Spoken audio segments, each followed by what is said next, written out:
নমস্কাৰ বন্ধুসকল, আজি যাৰ বিষয়ে ক'বলৈ গৈ আছোঁ তেখেতক আপোনালোকে নিশ্চয় থাম্বনেইল দেখি গম পাইছেই। জাসপ্ৰীত বুমৰাহ বন্ধুসকল এজন ভাৰতীয় দলৰ শ্ৰেষ্ঠ বলাৰ, যি বহুতকেইখন হাৰিবলগীয়া খেলো জয় কৰিবলৈ সক্ষম হৈছে ভাৰতীয় দলক।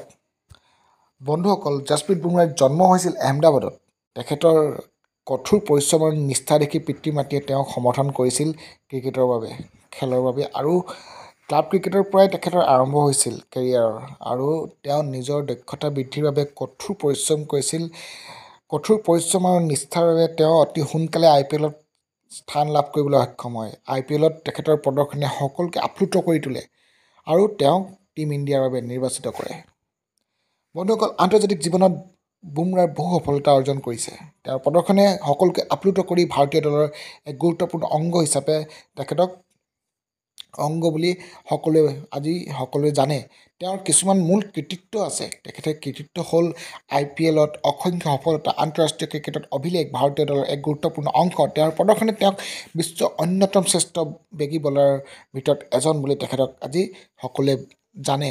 কঠোৰ পৰিশ্ৰম আৰু নিষ্ঠাৰ বুমৰাহৰ সফলতাৰ কাহিনী আমাক শিকায় যে কঠোৰ পৰিশ্ৰম আৰু নিষ্ঠাৰ জৰিয়তে যিকোনো লক্ষ্যত উপনীত হ'ব পাৰি। তেওঁৰ কেৰিয়াৰ বহু প্ৰত্যাহ্বানৰ সন্মুখীন হৈছে তেখেতে, যদিও তেওঁ কেতিয়াও হাৰ নামানিল। তেওঁৰ কঠোৰ পৰিশ্ৰম আৰু নিষ্ঠাই তেওঁক বৰ্তমানত আমি আজি তেখেতক সকলোৱে চিনি পাওঁ।